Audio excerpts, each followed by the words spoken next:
Hello everyone, welcome back to our channel. इस video series में हम बात कर रहे थे सपोर्ट एंड रेजिस्टेंस के बारे में। सपोर्ट एंड रेजिस्टेंस का हम लोग बेसिक टू एडवांस के आगे पढ़ते जा रहे थे। तो बेसिक टू एडवांस में मैंने आप लोगों को बहुत सारी चीज़ें बता दिया था, जैसे what is support and resistance. जो पहला पार्ट है वीडियो का, उसमें हमने what is support and resistance पता कर लिया था। फिर हमने ये भी देखा था कि मेजर मिसकॉन्सेप्शंस क्या क्या हैं सपोर्ट एंड रेजिस्टेंस को लेकर। Type of support and resistance भी हमने देखा था, और चेंज ऑफ पोलैरिटी भी हमने सीख लिया था कि होता क्या है सपोर्ट एंड रेजिस्टेंस में। हम आगे देखेंगे अब how to draw support and resistance.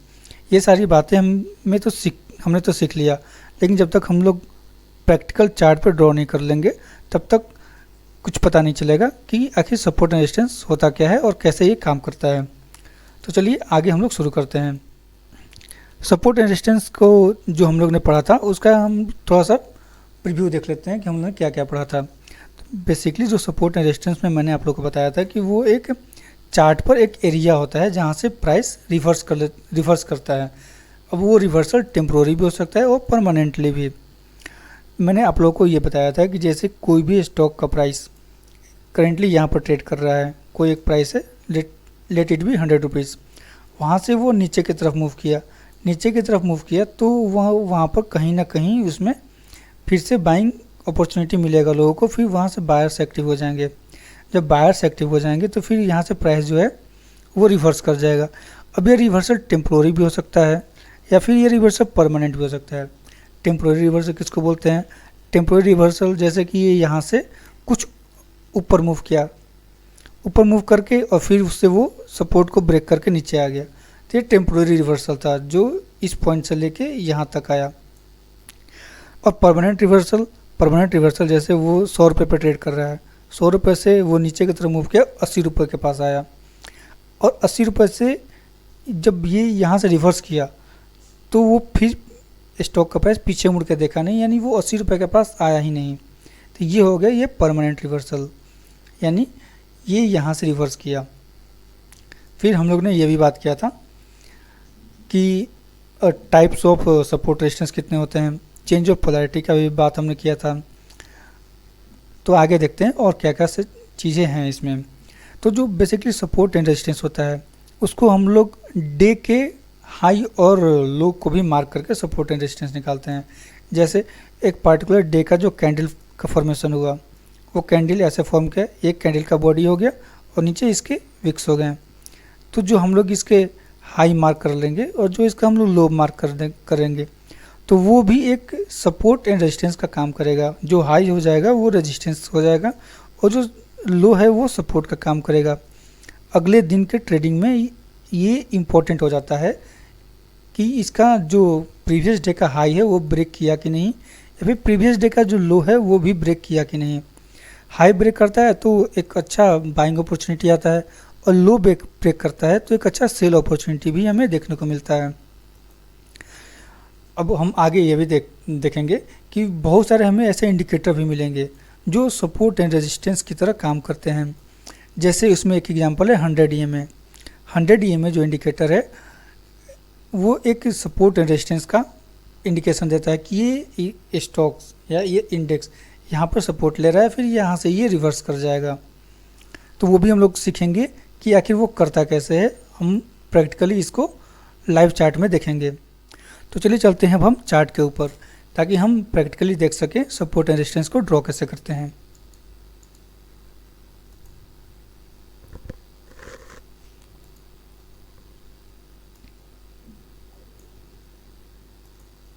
तो फ्रेंड्स हम आ गए हैं ये चार्ट के ऊपर। जो ये चार्ट है वो निफ्टी 50 का है। निफ्टी 50 में अगर हमें सपोर्ट एंड रेजिस्टेंस ड्रॉ करना होगा तो हम कैसे करेंगे? ये जो सपोर्ट एंड रेजिस्टेंस है वो हम लोग किसी टाइम फ्रेम पर ड्रॉ कर सकते हैं। अब ये डिपेंड करता है कि आप कौन सा ट्रेड ले रहे हैं या फिर इन्वेस्टमेंट के पर्पज़ से कर रहे हैं। अगर आप इन्वेस्टमेंट के पर्पज़ से कर रहे हैं लॉन्ग टर्म, तो मैं रिकमेंड करूँगा कि आप 1 डे या 1 वीक के टाइम फ्रेम पर सपोर्ट एंड रेजिस्टेंस ड्रॉ करके इन्वेस्ट कीजिए। अगर आप शॉर्ट टर्म ट्रेडर हैं या फिर इंट्राडे ट्रेडिंग करते हैं, तब मैं आपको बोलूँगा कि 5 मिनट या 15 मिनट और मैक्सिमम 1 आवर के टाइम फ्रेम पर आप सपोर्ट रेजिस्टेंस बनाइए और फिर उसको ड्रॉ कीजिए। तो हम सीखने के लिए यहाँ पर देखते हैं 15 मिनट के टाइम फ्रेम पर। करंटली मैंने 15 मिनट के टाइम फ्रेम को ओपन कर रखा है। तो हम यहाँ पर देख सकते हैं क्लियरली ये एक पॉइंट है, ये लेवल जो है यहाँ से इसमें एक बाइंग अपॉर्चुनिटी आया और फिर स्टॉक्स ऊपर की तरफ मूव किया। फिर हम यहाँ देखें कि यहाँ पर भी बायर्स एक्टिव हुए और फिर से जो ये इंडेक्स है निफ्टी 50 का इंडेक्स, ये यहाँ से ऊपर की तरफ गया और फिर ये यहाँ भी है, ये एक रेंज है, इस रेंज में से ये ऊपर गया और फिर ये करेंटली अभी इसी पर है। और ये जो हम चार्ट देख रहे हैं ये रिसेंट चार्ट है, अगर आप नीचे टाइम देखिएगा तो ये रिसेंट चार्ट है। तो हम ड्रॉ कैसे करेंगे? ड्रॉ करने के लिए हमें सिर्फ जो ये हमें कोई भी दो जगह दिख रहा है जहाँ से प्राइस रिवर्स किया है, उस प्राइस पर हम एक हॉरिजॉन्टल लाइन ड्रॉ कर देते हैं। हम यहाँ से एक हॉरिजॉन्टल लाइन ड्रॉ कर देंगे। हॉरिजॉन्टल लाइन ड्रॉ करेंगे तो हमें क्लियरली ये देखने को मिल जाएगा कि ये कहाँ से पॉइंट पर रिवर्स कर सकता है और जो ये सपोर्ट है ये आगे जाकर भी सपोर्ट का ही काम करेगा। और जैसे मैंने कि आप लोगों को बताया था कि सपोर्ट एंड रेजिस्टेंस कोई एक हॉरिजॉन्टल लाइन नहीं होता, ये बस हम लोग अपने सुविधा के लिए बनाते हैं। नहीं तो अगर इसे अच्छा से बनाना होगा तो इसे हमें एक चैनल में बनाना होगा, जैसे कि ये है, ये एक रेंज हो जाएगा इस सपोर्ट एंड रेजिस्टेंस का। अगर आप देखेंगे तो ये यहाँ से रिवर्स तो किया है लेकिन ये यहाँ पर इसके अंदर आया है, नीचे आया है, ये एक फेक ब्रेकडाउन था। फिर यहाँ पर भी आप देखेंगे कि ये इतना नीचे आया है, यहाँ पर तो इसने क्लोजिंग भी दे दिया था इस सपोर्ट लाइन के नीचे, लेकिन क्या यहाँ से ये जो पार्टिकुलर इंडेक्स है वो यहाँ से डाउनवर्ड मूवमेंट किया? नहीं किया, ये यहाँ से अप मूव कर गया। फिर ये यहाँ से करेंटली अभी अगर हम देखेंगे तो यहाँ पर भी सपोर्ट लेकर ऊपर मूव किया है और नेक्स्ट ट्रेडिंग सेशन में हम देखेंगे कि क्या ये इसी लेवल से सपोर्ट लेकर आगे मूव करता है या फिर इस सपोर्ट को ब्रेक करके ये नीचे की तरफ मूव करता है। अगर ये यहाँ से नीचे की तरफ मूव किया तो हम यहाँ पर पुट साइड में बाइंग करेंगे और जब ये यहाँ से ऊपर मूव किया तो हम यहाँ कॉल साइड में बाइंग करेंगे। यही अपॉर्चुनिटी हमें ढूंढना होता है सपोर्ट एंड रेजिस्टेंस में। और जैसा कि मैंने आप लोग को बताया था कि चेंज ऑफ पोलैरिटी यानी जो ये सपोर्ट है ये आगे जाकर रेजिस्टेंस का काम करेगा और जो अगर रेजिस्टेंस फेस किया है निफ्टी ने तो वो सपोर्ट का काम करेगा। अगर हम इसी लाइन को पीछे की तरफ देखें तो ये कहीं ना कहीं सपोर्ट और रेजिस्टेंस इसी लाइन पे ज़रूर लिया होगा। हम अगर पीछे जाते हैं, अब देखिए पहला तो हमें यहीं पर मिल गया, ये यहाँ पर मल्टीपल टाइम्स इसी पॉइंट पे यहाँ पर रेजिस्टेंस फेस किया, फिर इस रेजिस्टेंस को ये यहाँ से ब्रेक किया और चेंज इन पोलैरिटी हमें यहीं पर देखने को मिल गया। अगर आप ध्यान से देखेंगे तो आप यहाँ देखिए ये यहीं से इसके प्राइस में रिवर्सल आया और एक अच्छा खासा प्रॉफिट हम लोग को दिया। ठीक है, तो चेंज इन पोलैरिटी भी हमें देखने को मिल गया। अब और पीछे जाकर देखते हैं, और पीछे देखेंगे तो आप यहाँ भी देख सकते हैं, यहाँ भी इसने इस रेजिस्टेंस को क्रॉस नहीं किया, वो इसी रेजिस्टेंस के नीचे फंसा रहा और मार्केट में एक सेलिंग प्रेशर हमें देखने को मिलता रहा बार बार। जब ये यहाँ से ऊपर की तरफ जाता था तब इस जो ये रेजिस्टेंस है इसको क्रॉस नहीं कर पाता था और जब तक ये क्रॉस नहीं करता तब तक एक ब्रेकआउट नहीं मिलता। तो ये होता है चेंज ऑफ पोलैरिटी और सपोर्ट रेजिस्टेंस। हम आते हैं थोड़े से बड़े टाइम फ्रेम पर। अगर आप नीचे भी देखेंगे, यहाँ पर मैंने एक पहले से बना कर रखा था, यहाँ भी देखेंगे तो इस पॉइंट पे इसने सपोर्ट लिया, फिर आगे जाकर फिर ये यहाँ पर सपोर्ट लिया और जो ये सपोर्ट था अगर आप ये देखें ये डे का क्लोजिंग था 15 मिनट के टाइम फ्रेम पर, और यहाँ पर जो सपोर्ट लिए अगले दिन एक हेवी गैप अप भी हुआ, यानी ये सपोर्ट स्ट्रॉन्ग था। जब ये हैवी गैप अप के बाद फिर से जब ये इंडेक्स नीचे आया तो फिर इसी पॉइंट पे सपोर्ट लेकर फिर ऊपर गया। तो सपोर्ट एंड रेजिस्टेंस ऐसे ड्रॉ किया जाता है। अगर अब आते हैं हम कुछ दूसरे चार्ट को भी देख लेते हैं ताकि उससे भी हमारा कुछ कॉन्सेप्ट क्लियर हो। तो उसके लिए आते हैं हम बैंक निफ्टी के चार्ट पर। ये रहा बैंक निफ्टी का चार्ट। बैंक निफ्टी में मैंने करेंटली 1 आवर का टाइम फ्रेम को ओपन कर रखा है। 1 आवर का टाइम फ्रेम पर अगर हम इसको देखें सपोर्ट एंड रेजिस्टेंस कैसे बनाया जाता है तो हम यहाँ देखेंगे कि ये जो एक पॉइंट है, इस पॉइंट से बैंक निफ्टी ने यहाँ पर रिवर्स किया था। फिर उसके आगे देखेंगे तो वो भी यहाँ भी एक पॉइंट मिल रहा है जहाँ से बैंक निफ्टी ने रिवर्स किया। फिर आगे देखेंगे तो यहाँ पर 2 पॉइंट है, इस पॉइंट पे बैंक निफ्टी ने रिवर्स किया, तो हमें एक यहाँ पर सपोर्ट मिल गया बैंक निफ्टी में। अगर हम इसको हॉरिजॉन्टल लाइन की तरह ड्रॉ करें तो हम सिंपली हॉरिजॉन्टल लाइन ड्रॉ कर सकते हैं यहाँ पर, तो हमें सपोर्ट मिल जाएगा। लेकिन आप फिर यहाँ पे देख रहे होंगे कि यहाँ भी बैंक निफ्टी ने इसको क्रॉस किया है नीचे, तो क्रॉस किया है तो ये भी एक सपोर्ट है, क्योंकि सपोर्ट केवल एक हॉरिजॉन्टल लाइन नहीं होता, वो एक जोन होता है, इसलिए यहाँ से। और ये डे का क्लोजिंग था, ये 15 जून के डे का क्लोजिंग था, और आप देख रहे होंगे कि ये इसी सपोर्ट से एक हैवी गैप अप हुआ 280 पॉइंट के अप्रोक्स। फिर बैंक निफ्टी ने फिर इसी पॉइंट पे आकर सपोर्ट लिया, फिर ऊपर गया, तो यहाँ हमें बाइंग अपॉर्चुनिटी बार बार मिल रहा था, क्योंकि एक अच्छा सपोर्ट था। अगर हम पीछे देखें तो इसमें भी हमें चेंज ऑफ पोलैरिटी देखने को मिलेगा। ये यहाँ पर सपोर्ट लिया, यहाँ भी सपोर्ट लिया था, पहले इसका सपोर्ट था, इसमें पहले का सपोर्ट है कि यहाँ भी था, यानी मल्टीपल टाइम्स इसी जोन में ये सपोर्ट लेता रहा। इससे पहले अगर आप देखें तो ये यहाँ पर रेजिस्टेंस फेस किया था, इससे पहले यहाँ पर रेजिस्टेंस फेस किया था। तो चेंज ऑफ पोलैरिटी यही होता है, अगर एक रेजिस्टेंस को ब्रेक करेगा, कोई भी प्राइस को ब्रेक करेगा, तो जब वो ब्रेक करेगा तो फिर से उसी लेवल पर जो जहाँ पे वो रेजिस्टेंस फेस किया था उसी लेवल पर आकर सपोर्ट लेगा और फिर यहाँ से बाउंस बैक करेगा। और आप देख सकते हैं कि चेंज ऑफ पोलैरिटी हमें इसमें क्लियरली देखने को मिल रहा है। यहाँ पे ये मई में यहाँ पर रेजिस्टेंस फेस किया, फिर यहाँ पे फिर आगे रेजिस्टेंस फेस किया, और आगे हमें मल्टीपल टाइम्स इसमें सपोर्ट देखने को मिला, 1 बार, 2 बार, 3 बार। अगर हम और आगे जाएं तो ये देखिए यहाँ पर 4 बार, 5 बार, यानी मल्टीपल टाइम्स यानी ये जो एक सपोर्ट है ये एक स्ट्रॉन्ग सपोर्ट है। तो चेंज ऑफ पोलैरिटी भी हमें इसी चार्ट में चेंज ऑफ पोलैरिटी भी हमें देखने को मिल गया। अब ये तो हुआ एक हॉरिजॉन्टल सपोर्ट एंड रेजिस्टेंस।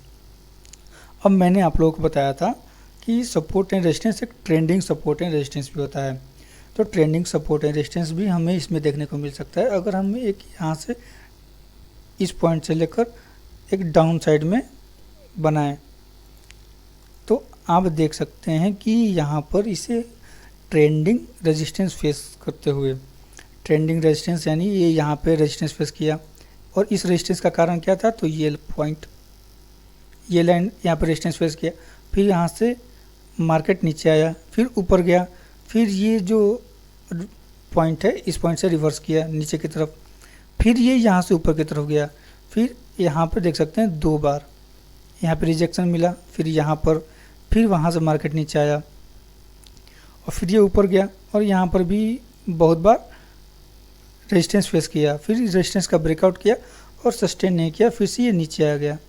और ये यहाँ पर कंटिन्यूसली अगर आप इसके ये कैंडल्स को देखेंगे तो इस कैंडल्स में हमें बार बार रिजेक्शन देखने को मिल रहा है। इस कैंडल्स को अगर आप देखेंगे तो इस कैंडल के ऊपर प्राइस तो जा रहा है लेकिन सस्टेन नहीं कर पा रहा है। जब क्लोजिंग का टाइम आ रहा है तो इस जो ये ट्रेंडिंग रेजिस्टेंस है उसके नीचे क्लोज हो जा रहा है, हर बार यही हो रहा है। और ये जो टाइम फ्रेम है 1 आवर का टाइम फ्रेम है, यानी इसमें एक ट्रेंडिंग जो रेजिस्टेंस है वो स्ट्रॉन्ग रेजिस्टेंस है। और आगे क्या हो सकता है, नीचे एक सपोर्ट है, ऊपर एक ट्रेंडिंग रेजिस्टेंस है। ये यहाँ से मार्केट यहाँ पे कंसोलिडेट होकर फिर यहाँ से ये ऊपर की तरफ ब्रेक करेगा या फिर ये यहाँ से नीचे की तरफ ब्रेक करेगा। तो मार्केट को ऐसे ही एनालाइज किया जाता है हमें सपोर्ट एंड रेजिस्टेंस के द्वारा। अब इसके आगे मैंने आप लोग को ये भी बताया था कि बहुत सारे इंडिकेटर्स हैं जो सपोर्ट एंड रेजिस्टेंस को फाइंड आउट करने में हमारी हेल्प करते हैं। तो जिसमें एक इंडिकेटर मैंने आपको बताया था 100 EMA। अगर हम 100 EMA को इस चार्ट पे प्लॉट करें तो हमें इसमें भी क्लियरली देखने को मिलेगा। आप अगर यहाँ देखेंगे ये करेंट डाटा है, यानी ये यहाँ पर मार्केट में इस जोन को देखिए, आप इस जोन को अगर देखिएगा, एक सेकंड,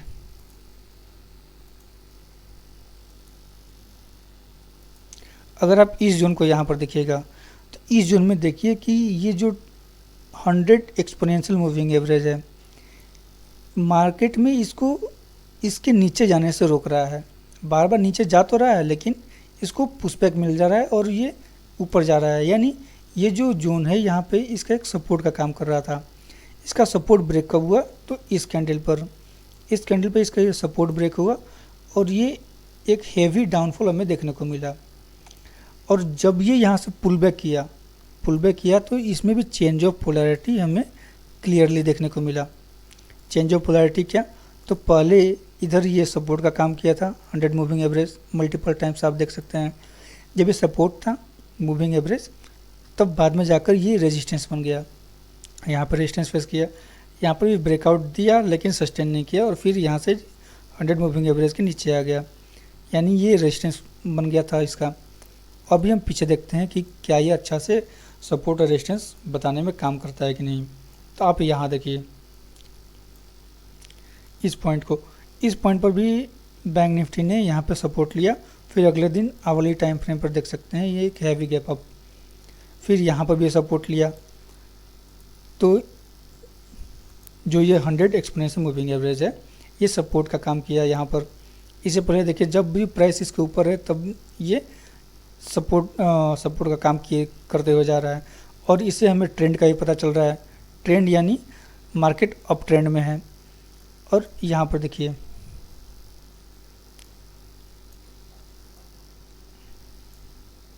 जब भी 100 मूविंग एवरेज को यहाँ पे इसने क्रॉस किया था डाउन साइड में, जब डाउन साइड में क्रॉस किया था तब से जो ये 100 मूविंग एवरेज है ये इसके रेजिस्टेंस का काम करते हुए जा रहा है बैंक निफ्टी में। बार बार जब भी प्राइस इसके पास आने की कोशिश कर रहा है तब इसको पुशबैक मिल रहा है और बैंक निफ्टी नीचे गिर जा रहा है।